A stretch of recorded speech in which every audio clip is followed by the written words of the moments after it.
Olá pessoal, tudo bem? Estamos de volta com mais um Pod-se e hoje com um tema muito importante, um alerta para a sociedade.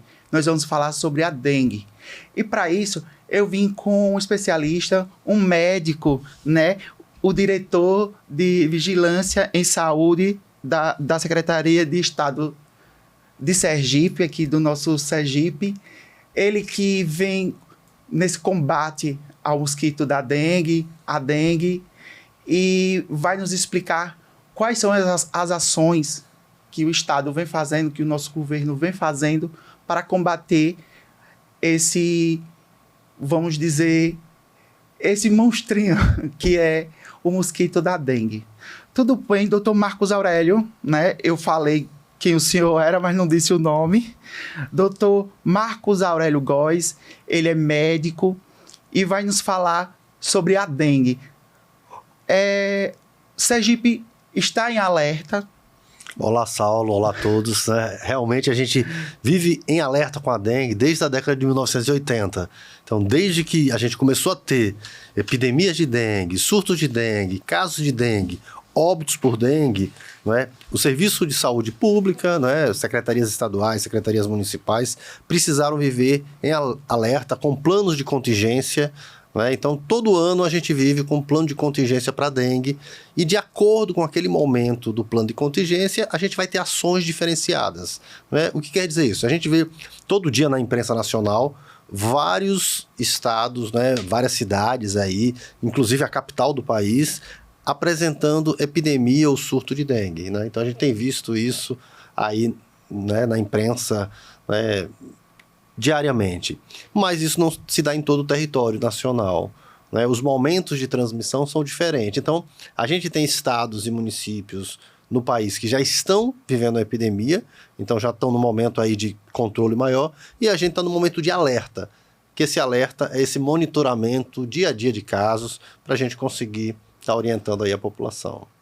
Como é feito esse levantamento, doutor, sobre a dengue? Vocês vieram esse ano com um combate mais efetivo, lançaram uma campanha muito mais efetiva no nosso estado.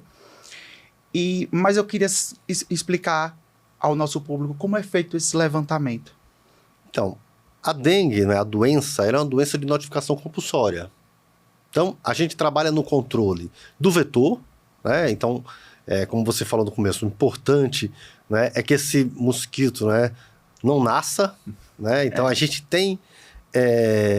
a gente está falando do Aedes aegypti, que é um mosquito que ele já tinha sido erradicado do país no século passado, depois ele retornou, e desde que ele retornou com características muito importantes, que é a urbanização. Então, ele vive muito fácil e ele gosta de viver em locais que tem muita gente. Porque ele consegue se reproduzir facilmente em pequenas vasilhas e copos plásticos, em qualquer superfície que possa acumular um pouquinho de água e favoreça a multiplicação dele, o surgimento do ovo até o mosquito, a gente tem a possibilidade. Por isso que o controle da dengue, a gente está falando muito da dengue, mas a gente sabe que hoje não é só dengue, hoje é zika e chikungunya também junto, se dá pelo controle vetorial.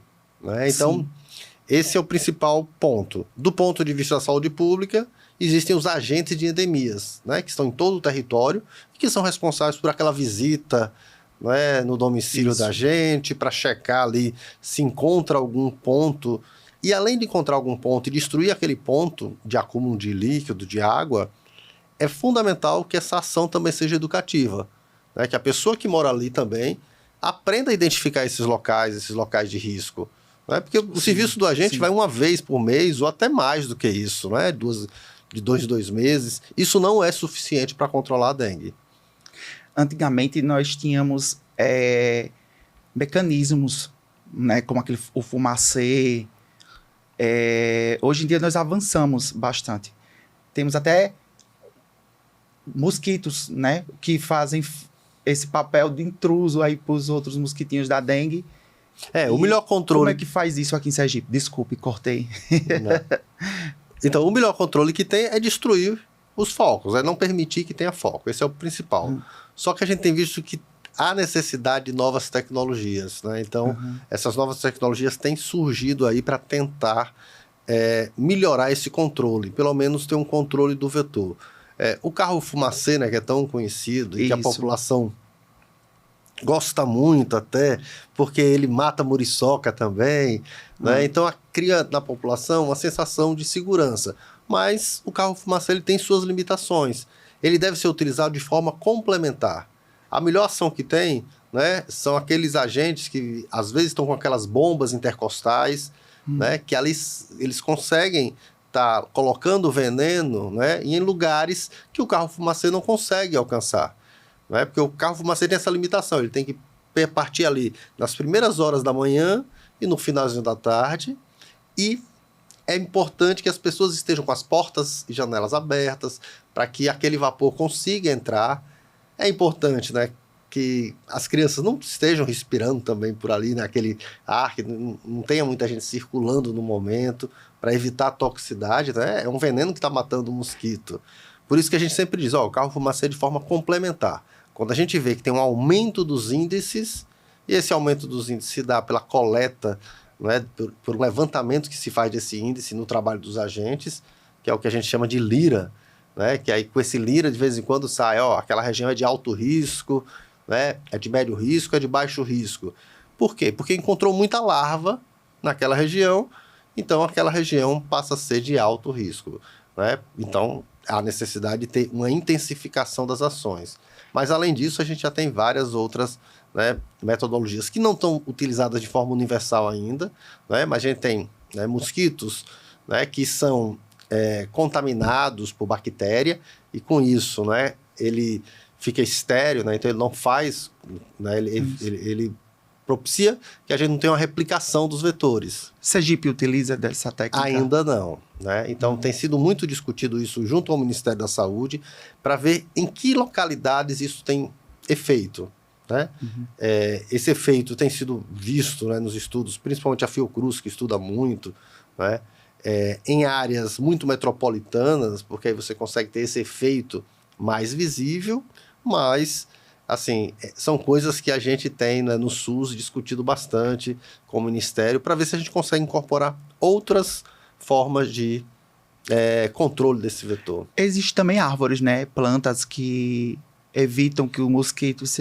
Sim, né, existe plantas, né, a própria citronela, né, então a gente tem várias que afastam, só que aí a gente tem que lembrar de várias coisas. Por exemplo, as plantas que afastam, elas são muito boas para o ambiente que você está. Mas afastar o mosquito não é a solução definitiva. É como a gente é importante que numa fase de alta transmissão a gente use repelente nesses horários aí de pico da transmissão, né? Porque o repelente vai repelir o mosquito da gente. Mas é uma medida de uso individual. Isso não protege a comunidade da dengue, porque aquele mosquito fêmea que não me picar, ele vai atrás do sangue de outra pessoa. Entendi. Né? Ele é uma proteção individual que é importante, né? Mas o mais importante é controlar o vetor. É não permitir que o mosquito nasça. Nós começamos perguntando sobre a prevenção, tudo o que tem sido feito, mas eu acredito e quero que o senhor ressalte se eu estou certo ou não. Eu acredito que a melhor prevenção é aquela de mão em mão, né? Aquela que nós fazemos em casa, ao limpar as coisas, né? A quem gosta de planta, a colocar areia no vasinho, né? Isso que a gente sempre ouve todos os anos. Saulo, isso não é assim apenas um achismo, na realidade, né? Isso vem de todos os estudos que mostram que a gente pega dengue na nossa casa ou muito perto dela. Então, os lugares onde o mosquito nasceu, né, estão dentro das nossas casas, nos nossos quintais, nos nossos vizinhos, mas dentro da casa, né, nos nossos quintais, é mais até que nos terrenos baldios. Então, os focos são mais positivos dentro de casa, né? Então, é muito importante, principalmente nesse período do ano. Então, esse período do ano a gente tem uma característica muito importante, que são as altas temperaturas. Então, a gente tem muito calor. O calor, né, propicia né, que os mosquitos, né, se multipliquem com mais facilidade. E junto com isso a água. Né? Sim. Então, uma chuva, né, que cai aqui em Aracaju, rapidinho enche tudo, Com enche as certeza. ruas, às vezes enche tudo, enche os recipientes, os copinhos que a gente deixou em algum lugar, os vasos, as lavanderias abertas, né, os ralos que não estão fechados. Então, rapidamente enche e com isso, em uma semana, aquele ovo que estava depositado na parede, que a gente não vê isso, a gente não vê, né, não é uma coisa a olho nu, já deu para ele se transformar em larva, né, em pupa e evoluir para uma mosquita, né? A gente fala mosquito fêmea, né? Sim. Porque o mosquito fêmea é a que vai picar, É. né? Ela é que vai atrás desse sangue para poder fazer sua ovoposição e aí colocar mais ovos, né?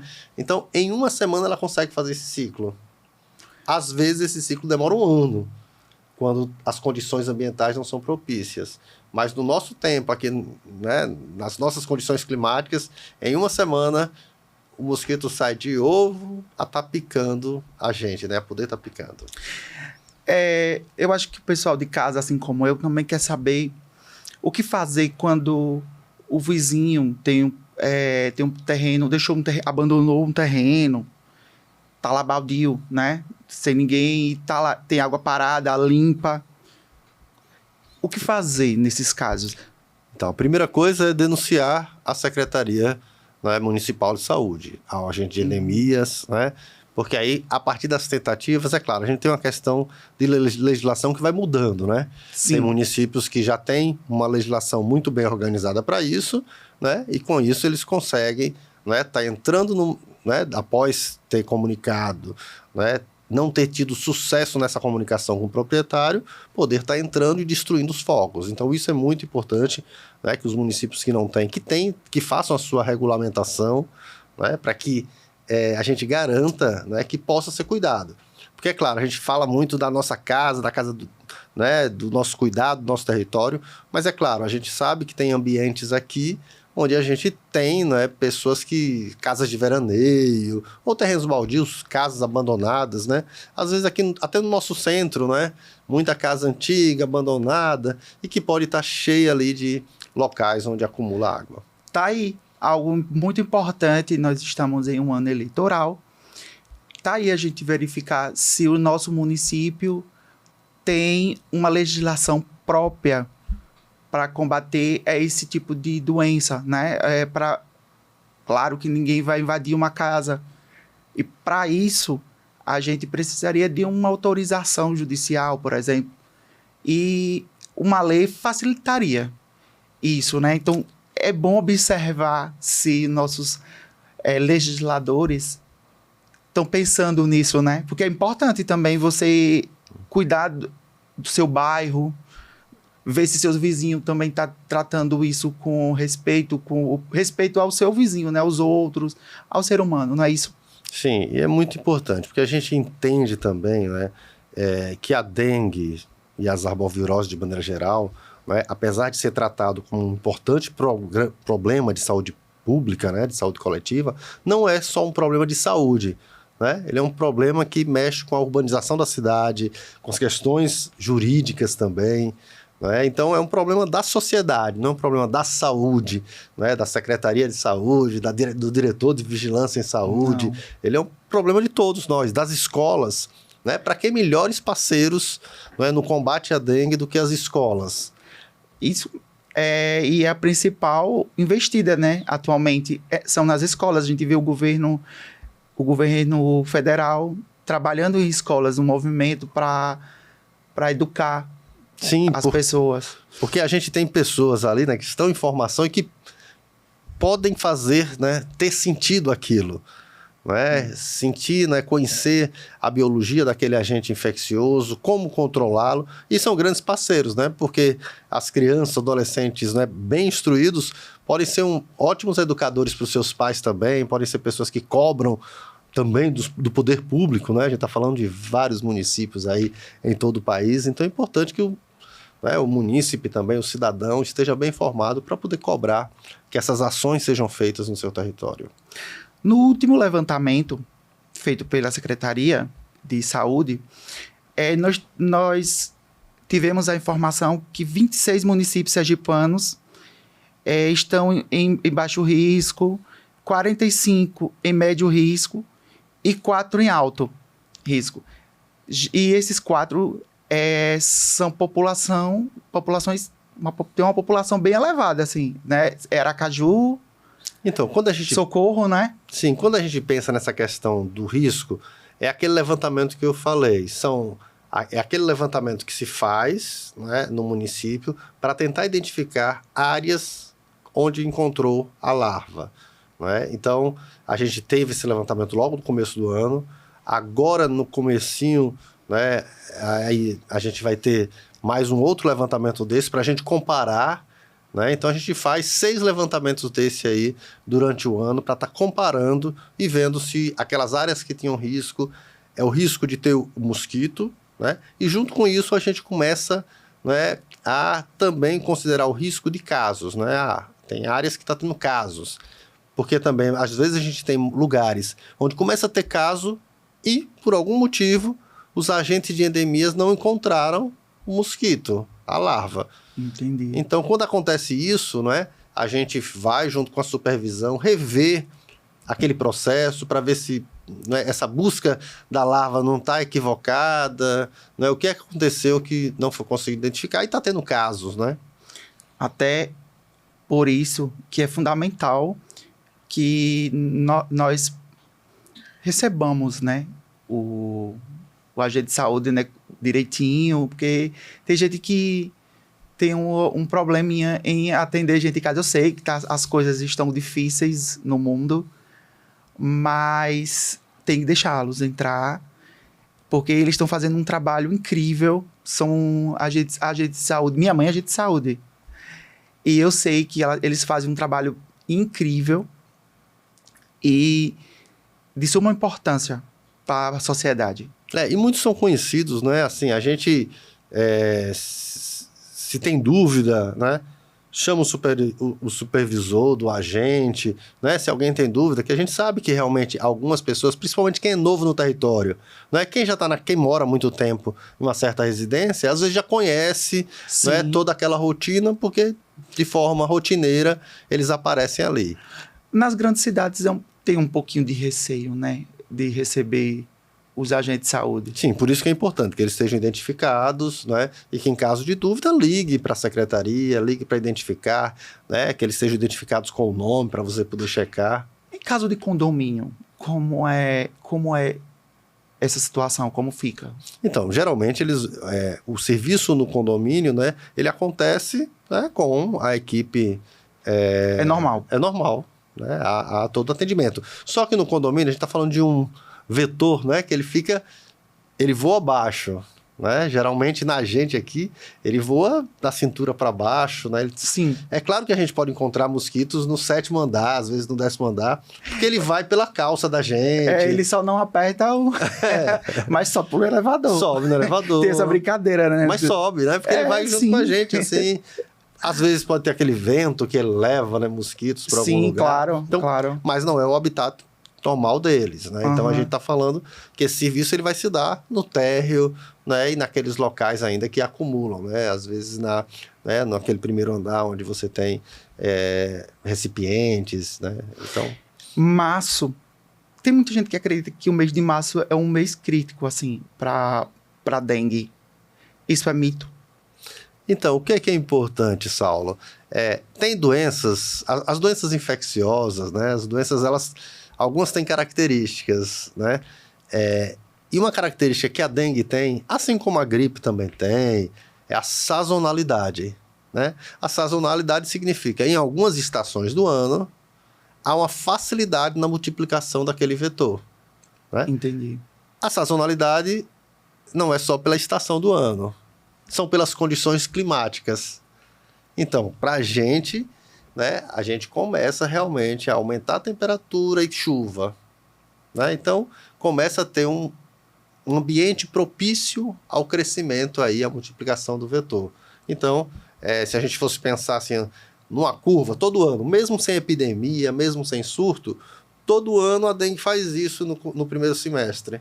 Então, todo ano aumenta o número de casos e depois continua tendo casos, mas não tem aquele aumento. Então, a gente já espera que, independente de epidemia, a gente tenha mais casos nesse período do ano. Esse ano até que choveu, né? Um pouquinho a mais do que o habitual. E eu acho que a gente tem que ficar alerta o ano inteiro. Mas quando começa a chover, sol forte, a gente já tem que começar a limpar bem as coisas para que o mosquito não grude ali, né? Então, a dengue, né, é uma doença tropical, né? Ela é dos trópicos aqui, por causa das temperaturas, né? E dessas condições climáticas que a gente tem. Então, a gente começa muito com a campanha da dengue preparando para o verão. Sim. Né? Mesmo ainda sem chuva, mesmo ainda sem ter transmissão. Porque é esse período da gente começar a estar destruindo possíveis ambientes para que, se essa chuva chegar, que essa água chegar, que o mosquito não nasça. Então, esse é o grande desafio dos verões, apesar de a gente, aqui em Sergipe, no Nordeste, começa a ter casos aí a partir de agora, março, abril, né, dá aquele aumento de número de casos, que o grande controle é o quê? É não ter casos explosivos. Né? A gente sabe que as epidemias de dengue, às vezes, são menosprezadas, porque tem epidemias que as pessoas dizem, é só dengue. Só que a gente sabe que tem epidemias que a gente pode ter formas graves, né? Isso. A dengue, ela pode matar, e ela tem matado, né? Ela é uma doença evitável, se a gente for pensar, ela não é nessa forma de controle do vetor, mas ela pode, né, tá matando tanto pessoas com comorbidades ou pessoas sem comorbidades. Nós temos 4 formas, né, de dengue.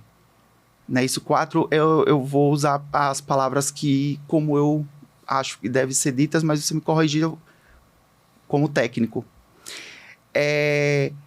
A dengue, ela tem quatro vertentes, não é isso? Vertentes que chamam? A gente chama de sorotipo. Pronto, são 4, não é isso? 4 sorotipos. É como se fossem 4 vírus da dengue, 4 vírus circulando. Da dengue parecidos, né? Entendi. São 4 vírus da dengue.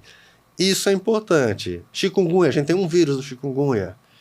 Zika, um vírus da Zika. Uhum. Então, quando a gente tem Zika uma vez, provavelmente a gente só teve Zika aquela vez. Quando a gente tem chikungunya uma vez, pode ficar com sequelas, mas só teve uma vez. Ficou imune. Entendi. A dengue não, são 4 sorotipos. São 4 tipos. Ou seja, 4 chances de você pegar a dengue. Se você pegou a primeira, você está imune a primeira. Aí você tem mais 3 chances. Mais 3 chances. E aí tem alguns aspectos interessantes na dengue. Por exemplo, agora, se eu pego a dengue 1, eu fico imune, né? Eu fico protegido da dengue 1 depois. Então, se esse vírus da dengue 1 não circular mais, ou melhor, só circular ele aqui, eu não tenho risco de ter mais dengue. Só que a gente tem no país a circulação dos 4 sorotipos. Isso vai alternando, né? Então, a gente sempre tem casos de dengue, né? E quando a gente pega uma dengue, a dengue 1, eu fico por até 3 meses protegido das outras dengues. A dengue 1. Qualquer vírus da dengue. Tá. Quando eu pego qualquer vírus da dengue, eu vou ter uma proteção parcial ali por uns 3 meses, no máximo 6 meses. Aí eu não pegaria outra dengue.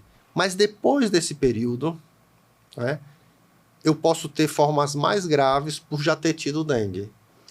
Então, ter tido uma dengue antes pode aumentar o risco da pessoa ter uma forma mais grave numa segunda dengue. Mas eu posso pegar... eu estaria protegido.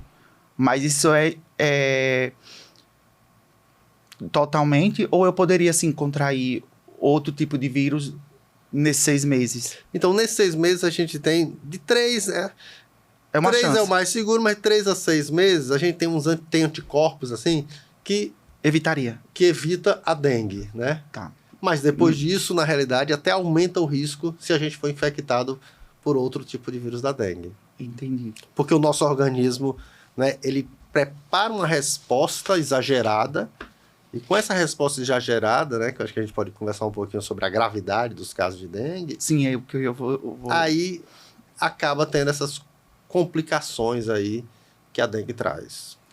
E quais são as pessoas que estão mais suscetíveis à gravidade da dengue? Porque a gente pega a dengue, mas tem gente que Quando pega, já está na área de risco, né? Saulo, tem vários fatores que podem estar relacionados. Então, no mundo atual, né, a gente sabe que tem pessoas que têm comorbidades, que fazem tratamento para outras doenças, que tomam alguns medicamentos. Com o tempo, né, com a melhor qualidade de vida, a gente tem vivido mais, então tem idoso mais idoso, não é? O idoso antes era 60, 65, hoje tem pessoas com 80 que estão andando, né, estão caminhando, estão indo para o mercado. Então, esses extremos de idade, né, o muito novo, o mais idoso, pessoas que têm doença, quando pega a dengue, pode ter mais complicações. Isso de maneira geral. Mas fora isso, qualquer pessoa pode ter forma grave de dengue, né? Então, a gente teve aqui em Sergipe, em 2008, uma grande epidemia de dengue, onde além dos números, né, a gente teve pegando muito criança, né? Criança de 4, 5, 6 anos. Né? Isso levou à necessidade de muita internação. Né? Tivemos muito óbito naquele período. Né? E já tivemos epidemias que pegou muito jovem, muito adulto jovem. Né? Então, isso vai dependendo da população que está imune naquele período. Né? Então, a gente pode ter várias formas. Por isso que a gente precisa ficar acompanhando, ficar atento ao que está circulando. Então, não existe uma determinada faixa etária de idade que tem que estar em alerta. Ou então, com um tipo de doença. Alguém que já tenha uma doença e que tem que ficar alerta quando está com a dengue. Quem já tem alguma doença, uma doença crônica, uma doença grave, né, e tem dengue, tem riscos maiores. Né? Por quê? Desidrata. Entendi. Né? Às vezes não pode tomar alguns medicamentos. Né? Então, de maneira geral, piora essa doença de base e pode até evoluir para uma complicação. Isso pensando na complicação da dengue. Mas a gente tem uma forma de dengue, que é a dengue grave, né? Que às vezes é uma pessoa que está super saudável, né? No sul, sudeste do país, esse ano teve até um aumento de internações de pessoas assim, né? Em jovens e adolescentes, que tem a dengue e quando está melhorando da dengue, começam a ter as complicações, que é o choque da dengue, né? Que é essa questão da perda do líquido para outros espaços, né? A dengue, acho que a gente nem fala muito mais isso hoje, mas ainda sai, né? Em alguns momentos. Se falava muito na dengue hemorrágica. Sim, eu já ia perguntar. Eu não vejo mais falar em dengue hemorrágica. Eu vejo falar nos 4 tipos. Agora, tem esses 4 tipos são distintos. É um mais grave que o outro? Não. Assim, nas epidemias que a gente teve do 2 e do 1, geralmente a gente teve mais gravidade. Mas isso varia muito, né? Em quem está sendo atingido, né? Então, o vírus ele vai circulando. Dificilmente a gente tem numa epidemia os 4 vírus no mesmo lugar. Né? A gente tem um vírus que vai circulando, depois um outro vírus, né, que vai circulando, e com isso vai aumentando esses riscos da gente ter várias epidemias. Uma coisa importante, Saulo, que você falou, eu não vejo falar tanto de dengue hemorrágica, mas é porque na última década, né, a própria Organização Mundial de Saúde, né, ela orientou que os países, né, que nos serviços públicos, que os protocolos evitassem chamar de dengue hemorrágica. Porque quando a gente fala assim, fulano está com dengue hemorrágica, a gente pressupõe que aquela pessoa tem sintomas de dengue e que está tendo hemorragia, sangramento. E muitas vezes isso levou a pessoas que estavam tendo uma dengue grave a não procurar um serviço de saúde porque não estava tendo sangramento. E o sangramento não é a principal causa da morte. Né? A pessoa pode morrer pelo choque, né? O choque hipovolêmico, a perda de líquidos, né? Essa desidratação que a dengue pode dar. Né? Então, isso é que pode matar a pessoa. E é claro que quando a pessoa está nesse estágio de choque, também sangra, né? Porque as plaquetas também estão baixas. Então, a gente fala muito hoje da dengue grave. Pronto. É nesse assunto que eu vou tocar agora. Nós podemos falar, nós agora já explicamos que existem os 4 tipos de dengue e é só o vírus circulando. As 4 têm probabilidade de matar. Sim, são doenças, são vírus que podem causar doenças graves. Exato. Né? Agravar doenças. Agravar doenças e causar doença grave. Então a gente tem as duas coisas. Tem uma, por exemplo, né? É uma evolução. Quando às vezes a gente pega assim, um idoso que está acamado e que pega dengue, mesmo que seja uma dengue, que a gente, é só uma febre, um mal-estar, dor no corpo.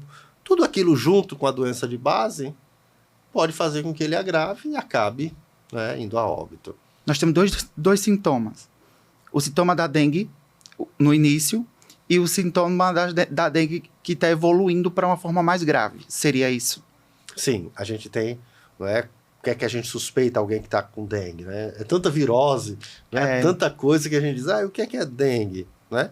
Dengue é aquela doença que uma das características principais é ter uma febre alta, dor no corpo, né? A mialgia, né? Dá nas articulações também. É claro que chikungunya dói mais a articulação do que dengue, mas dá também. Dá uma dor, às vezes, atrás dos olhos, né? Quando a gente vai virar, vai focar a vista, né?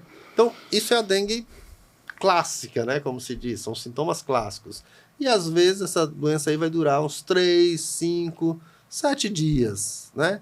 Até sair dessa fase, até uma fase onde você já não vai ter mais febre, e, às vezes, vai aparecer mancha na pele, às vezes vai coçar, né? E vai te incomodar bastante. Tem gente que vai ter queda de cabelo, tem gente que fica deprimido com a dengue, tem gente que perde apetite, mas essa é uma dengue clássica. Só que nesse momento que a gente está tendo a dengue, que a febre começa a baixar, a gente tem uma fase crítica, que é uma fase que a gente chama de imunológica, que é onde as nossas defesas do organismo, ele vendo aquela inflamação, infecção no nosso organismo, ele exagera. Ele tenta matar esse vírus com exagero, né? Isso faz uma desregulação. E com isso, né, as nossas veias, né, elas são bem fechadinhas, né? O sangue passa por dentro das veias. Quando tem essa resposta, essas veias, elas como se abrissem e o líquido que tem dentro do sangue, ele ultrapassa. Então, às vezes, ele vai para a cavidade oral, a cavidade abdominal, às vezes ele causa derrame na pleura. Então, tem gente que tem dengue e tem um derrame pleural. Tem gente que tem dengue e tem ascite. Tem dor na barriga muito forte, tem vômitos. Então, aquela pessoa que está com dengue e começa a ter o que a gente chama de um sinal de alarme, um sinal de alerta, é aquela pessoa que vai ter dor na barriga muito forte, sensação de desmaios, né, vômitos incoercíveis. Além disso, se estiver colhendo o exame, a plaqueta vai baixar muito rapidamente, né?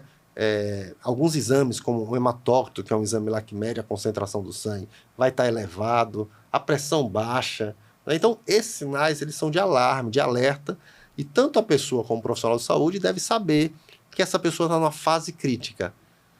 E o que é que essa fase crítica significa? Que você precisa de uma intervenção imediata. Então, você precisa aumentar a hidratação da pessoa, né?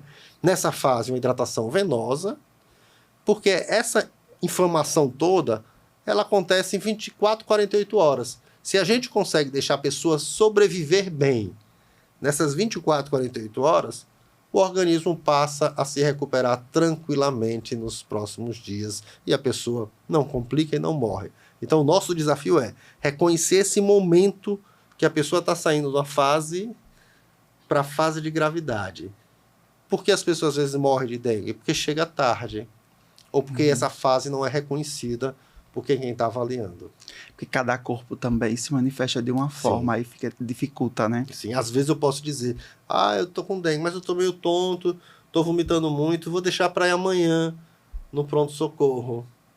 Aí essa noite inteira que eu dormi, eu posso ter entrado em choque, né? E com isso, o outro dia ser muito tarde, porque meu organismo não tem mais força para essa recuperação. Então, em ambos os casos, temos que procurar um médico. Isso é fato. Começou a sentir uma dor de cabeça, a febre está alta, está com náuseas, tem que procurar um médico de cara, logo. Sim, é muito importante que procure o serviço de saúde, né? A gente fala o serviço de saúde porque a gente tem que pensar no Sistema Único de Saúde. É claro que as pessoas têm formas de acessar os profissionais de várias maneiras, né? Tem gente que tem convênio, tem gente que tem a medicina privada, mas, né, no Sistema Único de Saúde a gente tem as unidades básicas de saúde, né, que são locais onde tem médicos, enfermeiros, técnicos de enfermagem, né, uma equipe que pode te observar naquele primeiro momento e orientar. Se seu caso é um caso que vai precisar de orientações em medicamentos orais, hidratação oral, ou se é um caso que vai precisar ser encaminhado para uma UPA, receber um soro na veia, né? Então, procurar o serviço de saúde, para que a gente evite algumas coisas que acontecem muito, que é a automedicação, né? Ou autotratamentos, né? Principalmente nesse momento que a gente vive de redes sociais, né? Que informa muito, mas às vezes com as falsas notícias desinforma também, né? Então surgem aqueles tratamentos milagrosos e as pessoas evitam ir procurar o serviço de saúde porque viu um vídeo ali mostrando uma coisa milagrosa para essa doença. Vamos fazer aqui vamos guerrear também, né? Não só com o mosquito, mas vamos guerrear também com a desinformação. Quais são os medicamentos que a gente não deve tomar de jeito nenhum quando a gente está com dengue? Existe? Sim. Então, a gente não deve tomar de jeito nenhum os anti-inflamatórios. E qual é o grande problema? Que anti-inflamatório tem na gaveta de muita gente por aí guardado, porque são remédios que usa para dor na coluna, né? Para dores que as pessoas têm no dia a dia. Então, é diclofenaco, é cetoprofeno, né? Que tem seus nomes comerciais, né? Esses são os nomes genéricos, e também todo medicamento que tem ácido acetil salicílico, aspirina, AS, e aí entra muito o medicamento antiviral. Como antiviral no sentido de antigripal, né? Desses medicamentos que se utiliza para gripe, para resfriado. Então, geralmente a gente toma, né? Quando a gente tá achando que é gripe, porque no começo a gente sempre acha que é uma gripe. Pode achar que é uma dor no corpo, quer dizer, não é comum a dengue ter nariz escorrendo, né, ter dor de garganta, não é comum. Algumas pessoas podem ter tosse, mas também a gente tem que entender que às vezes esses vírus circulam muito juntos, né, desse período de sazonalidade. No mesmo Acaba tempo. Confundindo aí e tomar, mas não é legal permanecer tomando. Não é legal que você utilize, por quê? Porque esses medicamentos, ele aumenta o risco de você ter complicação. Ele aumenta o risco, né, de se você tiver um sangramento, não conseguir parar esse sangramento, né, e com isso você evolui para um choque. Então, é muito importante evitar a medicação. Tem uma parte do tratamento que essa a gente orienta e que a maioria das pessoas podem usar, né, muito, que é a hidratação oral, né? Beber líquido e beber água, né, é muito importante. Eu vou correr o risco aqui, porque eu não sei o nome técnico do produto, mas a dipirona. Então, aí a gente tem 2 medicamentos que se pode utilizar. É claro que a gente não está medicando essas pessoas, mas o que é que sempre se orienta? A pessoa começou a estar com dor de cabeça, ou, né, utiliza um medicamento para dor de cabeça que habitualmente utiliza e procura o serviço de saúde. Quais são esses medicamentos que se pode utilizar com moderação na dengue? Os medicamentos de dipirona, né, e paracetamol. Né? Então, esses 2 medicamentos, né, que compõem aí, que tem vários nomes comerciais, mas esses são os nomes genéricos, são muito utilizados. Era isso, eu fiquei com medo de falar no início, achando que poderia ser um nome técnico, ou não poderia ser um nome técnico. Não, são os nomes... dipirona. Né? Então, mas qual é o cuidado que a gente precisa ter? Dengue, muitas vezes, vai dar aquela dor de cabeça persistente, né? Quem já teve dengue sabe que às vezes você tomou uma dipirona, deu uma aliviada na febre, mas 4 horas depois já está ela apontando outra vez, né? E o que é que pode acontecer quando a pessoa não procura o serviço de saúde? É dipirona, estou acostumado a tomar, ou é paracetamol, estou acostumado a tomar. Vai tomando doses.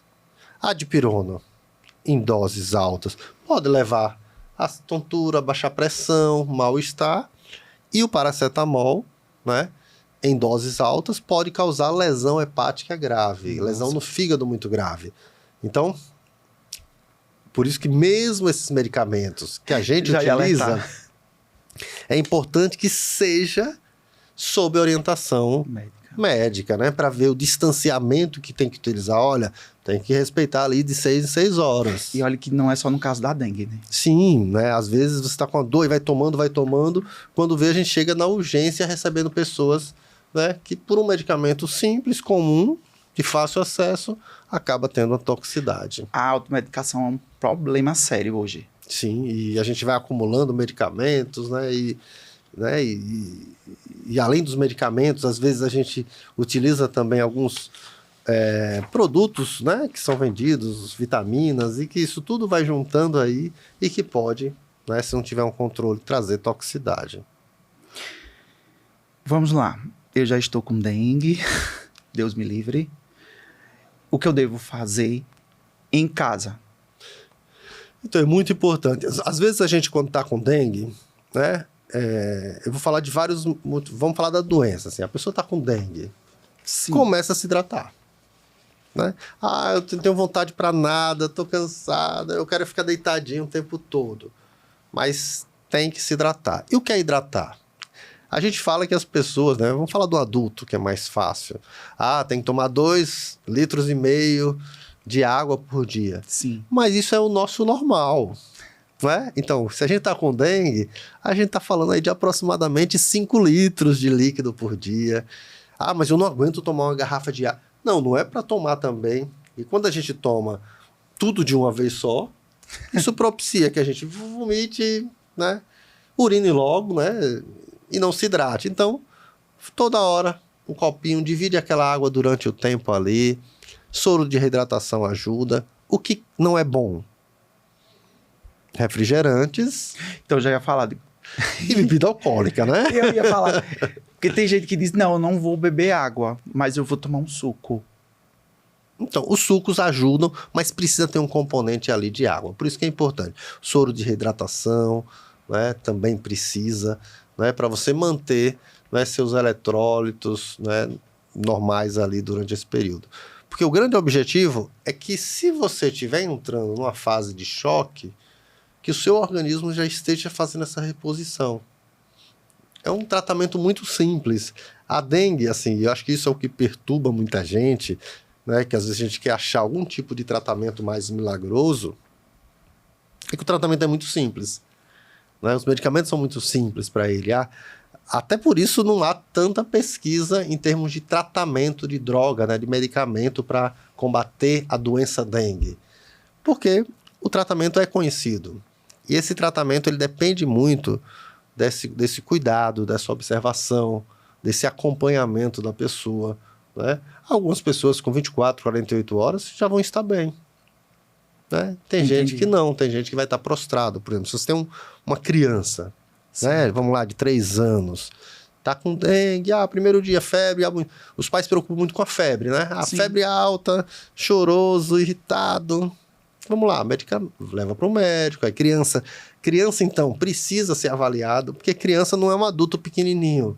Sim. Né? Criança precisa, né, ser visto, ver as complicações, ver as doses corretas para os medicamentos. É bem mais fácil numa criança você ultrapassar a dose, se você não for cuidadoso. Sim. Rapidamente você pode, não é metade do adulto, vou dar metade do comprimido. Né? Não, tem que levar para medir, pesar a criança, ver a dose adequada para aquela criança e tá tratando. A febre começa a baixar, mas a criança continua prostrada, sem querer brincar, volta para ser avaliado. Né? Porque isso pode ser um sinal de gravidade.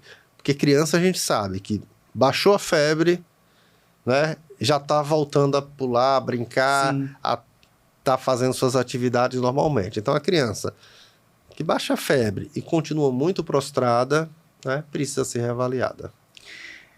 Criança e idosos, tem alguma diferença? Sim, idoso, né, a grande dificuldade que a gente tem, falando isso de forma genérica, né, claro que os idosos, cada idoso tem uma formação e é diferente, é hidratar, né? Sim. Hidratar o idoso é um desafio, porque muitos não gostam. Criança também, né? Não são acostumados, mas a criança, né? Os pais estão muito ao lado. Sim, né? sim. Tem o cuidador. Então é importante que quem cuida do idoso, e que o próprio idoso que já se cuida também, né? Se vigie para isso, de que, eu preciso tomar líquido, eu não gosto de ficar bebendo muita água, não é porque às vezes tem a questão de urinar muito, de ter alguma incontinência, então tem vários motivos que levam às vezes ao idoso não sentir a necessidade, ou não tem sede, né? Eu só bebo água quando eu tenho sede. Não, a sede já é uma manifestação de que você está precisando repor aquilo. Vamos para a parte agora dos mitos, né? Eu já perguntei que agora há pouco, mas tem alguns mitos, né, que a gente pode falar. Eu vou começar sobre se é verdade ou mentira. Eu estou dizendo que é mito, mas às vezes não é, certo? Eu acho que esse que eu vou perguntar, não. Eu estou com a dengue, um mosquito que não é o mosquito transmissor, comumente aqueles que têm as manchinhas lá, um mosquito normal, ele me pica. E depois vai picar outra pessoa que está dentro da minha casa. Esse mosquito é transmissor também? Mosquito normal? Não, a nossa transmissão, né, aqui no Brasil, ela se dá pelo Aedes.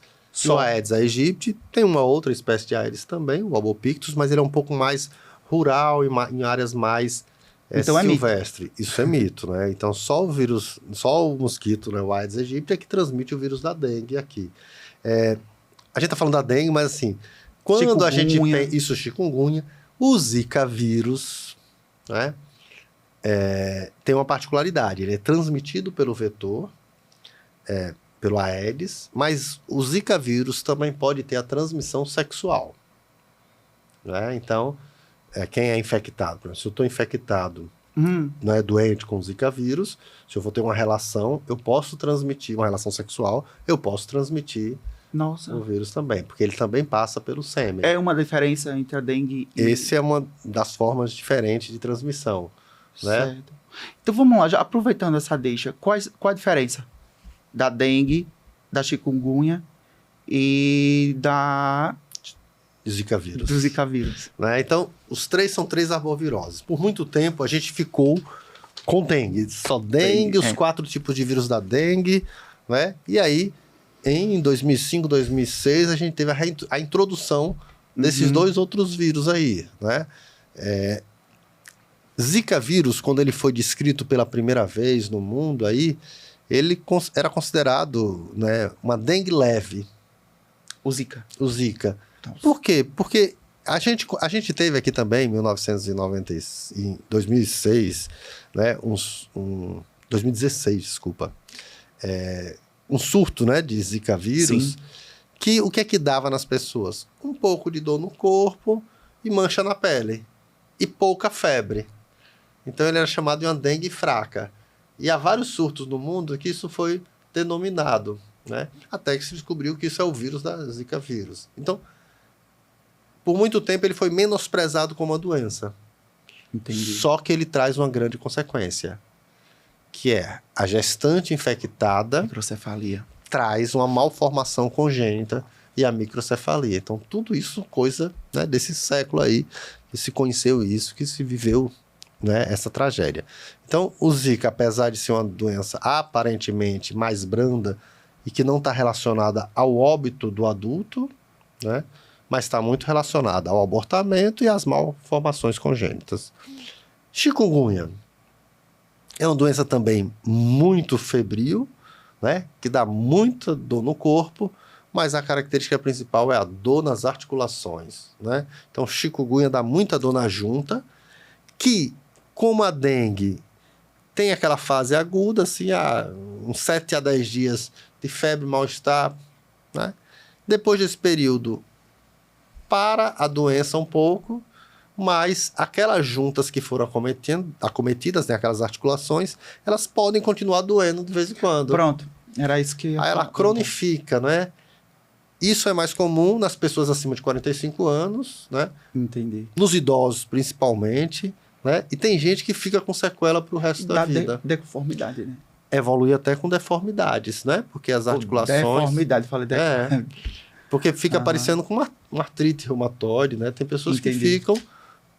E aí, principalmente, o idoso começa a perder mobilidade, dificuldade para trocar de roupa, fica mais restrito, né? Então é uma doença potencialmente grave. Mas nas pessoas mais novas, ela não dá essa deformidade aí. Não, dá muita dor articular, né?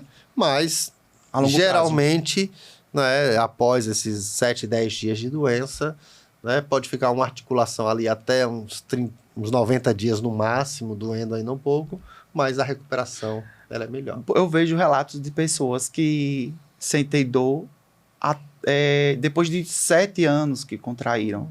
É possível? Sim. Até 5 anos, a maioria dos casos que ficaram com alguma sequela quando sente mais, mas tem gente que pode ficar, né, com uma deformidade, né, e pode ficar aí por o resto da vida, né, principalmente se não foi tratado e cuidado. Então, nenhuma doença aí é uma doença leve, branda. Nossa. Todas são doenças que nos preocupam, né, por isso que tem tanto essa intensificação de ação. E todas podem levar à morte, né? Sim, todas levam, né? Todas podem levar ao óbito. Né? A chikungunya, a gente fala muito... Isso que a gente está falando, essas doenças são as formas comuns. Sim. Mas esses vírus também, né? Principalmente chikungunya e o vírus da dengue, eles podem também ter uma atração pelo sistema nervoso central e, em alguns casos, causar meningites, meningoencefalites, né? E levar às outras complicações, que aí são as formas atípicas. Não é o dia a dia, né? São formas que às vezes a gente está investigando uma doença ali e identifica que foi chikungunya, foi zika. Certo. E essas pessoas, assim, porque a gente costuma dizer, as pessoas que frequentam a academia, que malham, tão fortes ali, elas estão imunes, não. Mas eu tô falando assim, quando estão com a dengue, elas têm mais chances, assim, de enfrentar com facilidade o vírus? Eu não falo das pessoas de academia, né? Mas, assim, as pessoas que têm uma vida saudável, que têm uma boa alimentação, né?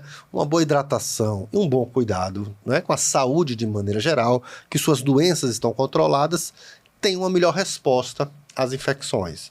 Tem um menor risco, mas a gente não fala de risco zero. Mas são pessoas que estão mais saudáveis. Né? Não falo porque às vezes a pessoa pode estar indo à academia, mas pode estar utilizando, né, substâncias para ajudar, né, e que podem até aumentar um risco, né, porque esses vírus, né, principalmente o vírus da dengue, ele é um vírus também que tem uma atração pelo fígado. Né? Então, às vezes, se você toma, né, medicamentos e às vezes algum desses suplementos afetam também o fígado, você pode acabar tendo complicações. Nossa, tá até isso, né? Afeta, a dengue pode agravar. Sim. Se você estiver tomando algum tipo de medicamento, assim como a automedicação. Sim. Né? Então, por isso que as pessoas que têm alguma comorbidade, que tomam medicamentos, essas precisam sempre falar com seus médicos. Porque a gente pode ter, assim, a pessoa que usa aspirina porque precisa. Né?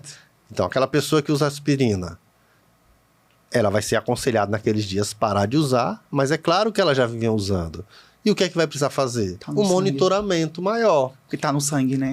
A droga tá no sangue. Sim. É alguém que eu vou precisar, como médico dessa pessoa, e a pessoa também, se controlar mais, olhar mais, se hidratar mais. Se tiver qualquer coisa diferente, procurar logo o serviço de saúde.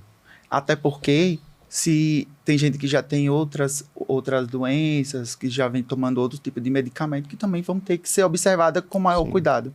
Sim, e tem que levar, né?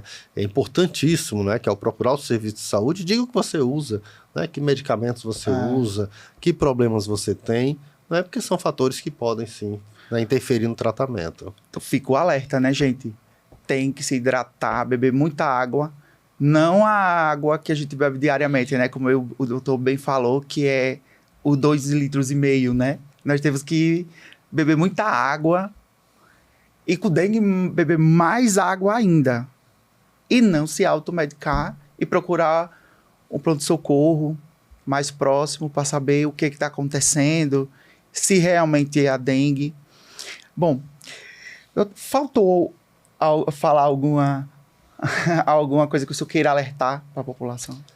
Eu acho que a gente tem, né, Saulo, uma coisa muito importante que tem surgido, veja, desde, né, eu sempre falo assim, da década de 1980, mas assim, desde o começo desse século, que a gente sempre estava numa expectativa a cada 10 anos, daqui a 10 anos deve surgir a vacina da dengue, daqui a 10 anos deve surgir, porque era o que os estudos mostravam. Hoje, então, em um cenário diferente, quando começou a surgir uma vacina que foi aprovada, né, que já começou a ser utilizada, né, ainda de forma tímida, porque o laboratório, que é japonês, ele não consegue ainda produzir em uma quantidade abundante.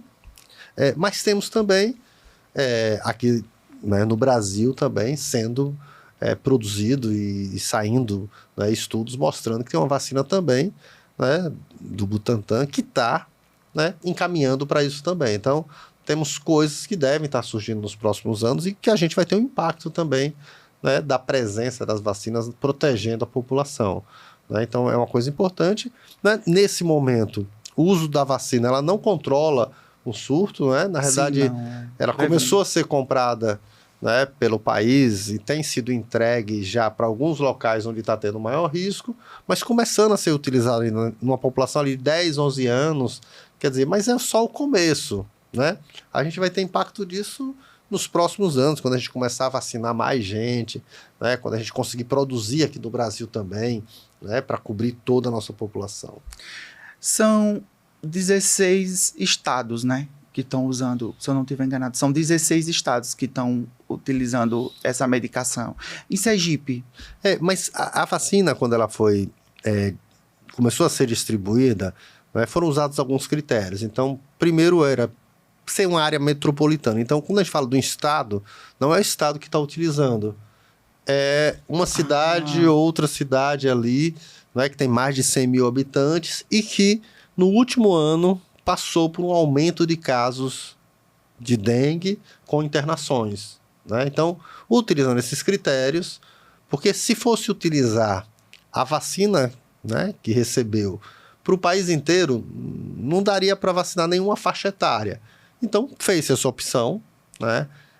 O SUS tem muito essa questão importante, que é a equidade, que dar primeiro a quem precisa mais, né? Então, às vezes a gente não entende, né? Às vezes a gente diz, não, todo mundo tem direito igual. Não, no SUS não é assim. No SUS todo mundo tem direito, mas tem gente que precisa mais. Tem gente que precisa antes, né? Quando a gente começou a vacinar Covid, quem precisava mais? Aquela pessoa mais idosa. Sim, sim. Né? Porque morria mais. Então, no SUS, né, no Sistema Único de Saúde, a gente precisa respeitar muito esse critério. Que às vezes, até autoridades, às vezes não entendem isso, não compreendem, né? E diz, é politicamente, não veio porque Sergipe é pequeno, é fraco. Não, é porque nesse momento, nessa avaliação, né, não tinha critérios, né, e não cabia nenhuma ingerência política, né, nesse momento para a distribuição das doses. Sendo assim, nós podemos dizer que a dengue aqui em Sergipe precisa de atenção, mas está controlada. Sim, a gente classifica, né, a dengue todo ano assim, em vários momentos, né? A gente está numa etapa que é uma etapa 0 do plano de contingência. O que é 0? Não existe uma emergência em saúde pública. Né? A gente não está vendo serviços lotados, a gente não está vendo nada diferente da nossa rotina. Mas a gente está num período de risco, porque é um período de alta transmissibilidade, é um período onde o mosquito se multiplica rapidamente, é um período onde vários estados estão tendo já questões de assistência, então a gente está alerta, né? Discutindo todo dia, reunindo equipes, conversando com a atenção básica, conversando com gestores municipais, conversando com os colegas da categoria médica, de enfermagem, para estarem atentos a isso, para notificar casos, se tiver caso suspeito, para que a gente consiga identificar qualquer coisa diferente que comece a circular aqui. Então, tem coisas que às vezes a gente não tem como dizer, não, daqui a um mês a situação vai ser diferente? Pode ser que seja. Então, Entendi. O que a gente quer estar é muito bem preparado para que daqui a um mês for diferente, já tem ações específicas, as equipes já estejam treinadas para atender essas pessoas, as pessoas já saibam o que procurar, que serviço procurar, as pessoas já saibam reconhecer se ela está grave ou se ela não está grave, né? Para que a gente não tenha, né, casos graves e óbitos. Exatamente. Então, assim, hoje o alerta é esse. O recado que nós temos que dar para a população é essa. Nós estamos numa guerra, uma eterna guerra, e que a gente tem que em frente, sempre estar alerta ao que vocês técnicos nos orientam, que é a prevenção contra a dengue. Vamos fazer um apanhado aqui. Esse local, né, que a gente está, né, por exemplo, eu sou diretor de vigilância em saúde, um setor dessa vigilância é a vigilância epidemiológica. A vigilância é o quê? Você está vigilante.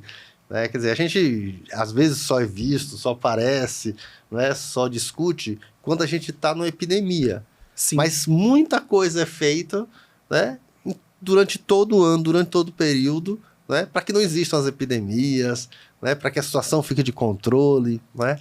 Às vezes algumas pessoas dizem, olha, mas fez tanto esforço e nem teve a epidemia. Mas não teve epidemia justamente por isso, porque teve tanto esforço, né, tanta discussão, tanto investimento. E não é para isso que É para isso, para se evitar. Para se evitar. Então, mas é bom deixar um recado aqui que nem sempre, não é só uma função do poder público estar em alerta.